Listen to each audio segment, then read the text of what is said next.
Kuartal kedua pertumbuhan negara dikatakan naik 7%. Sahabat tahu kan, masyarakat kita sangat limit sekali pengetahuannya. Memang selama 20 tahun ini cara memimpin negaranya seakan tidak meminteri rakyat tetapi malah membodohi rakyatnya. Jadi data 7% ini salah? Ya enggak, bukan salah. Data itu benar 100%. Tetapi pemahaman masyarakat yang awam, terutama pengagum pejabat-pejabat saat ini, salah memahami arti naik 7% itu yang memang digiring ke arah tidak paham. Demikian juga oposisi. Itulah mengapa New Mind tidak impress dengan oposisi, tidak mau gabung dengan oposisi, karena memang aneh dan gak paham bernegara semua. Semuanya politikus, bukan negarawan. Sisanya barisan pasukan yang dikatakan penjual agama yang kalah dengan mereka yang pakai kampanye kebinekaan yang didukung dengan cuan yang besar. Begitu angka 7% kuartal kedua naik, oposisi bengong. Gak ngerti atau malah nuduh data tersebut hoax. Sementara pengagum pejabat mengatakan tuh naik kan, hebat kan pejabatnya. Sementara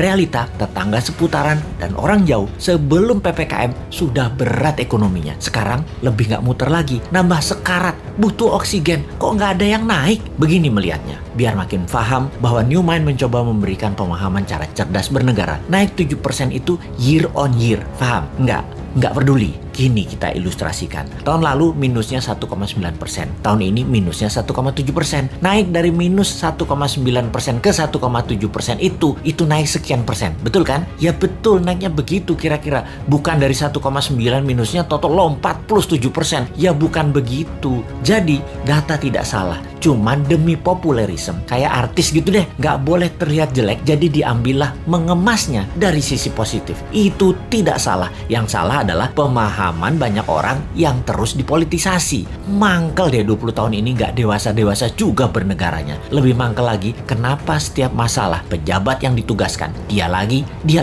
Ini menunjukkan apa? Tidak ada yang mampu, atau dia tidak paham mengelola, atau manajerialnya lemah, atau dia memiliki gaya kepemimpinan yang lain, yaitu gaya kepemimpinan yang menugaskan anak buah, dan kalau anak buah salah, anak buahnya yang disalahin karena ketidakmampuan tersebut. Posisinya kayak menang, kayak raja. Kalau kayak gini ini bukan leader yang baik. Kalau di perusahaan ya, seorang direktur memanggil 5 manajer di bawahnya dan menugaskan masing-masing departemen harus untung, harus membuat profit. Bayangin, buat profit itu kalau di perusahaan. Kalau menteri mah nggak buat profit, hanya menyelesaikan masalah non cash. Harusnya gampang ya. Lalu manajer tadi tidak ada yang menghasilkan profit. Direksi tadi marah-marah. Kenapa? Target tidak tercapai. Manajer balik lagi kerja, nambah runyam, bukan nggak profit malah rugi. Direksinya nambah marah-marah. Ketika laporan ke pemegang saham, direksi mengungkapkan kinerja manajernya. Entah bagaimana, mungkin karena shareholdernya bukan orang pintar juga, mereka banyak yang setuju memang manajernya yang nggak bisa kerja, setuju dengan direksi. Di sisi shareholder, ada shareholder yang minoritas yang mengatakan bukan, itu direkturnya yang tidak bisa mengajarkan manajernya, tidak directed leader,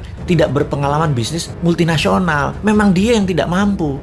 Malah ribut sesama pemegang saham dan berusaha membeli saham milik minoritas dengan harga murah. Lalu diusahakan yang beli adalah investor asing, dan yang minat adalah investor dari Tiongkok yang memang mitra dagang perusahaan tadi. Sudahlah, itu hanya ilustrasi, capek kita balik ke pokok awal tadi. Lalu sektor mana yang naik? Sektor yang dipegang oligarki, yang memang hanya 3% mereka itu, tapi mengendalikan 70% ekonomi. Wis, ngerti ya ilustrasinya ya? Sudah, sana berantem lagi. New Mind mah nonton aja, abis kita dianggap wong bodoh, padahal bodoh beneran.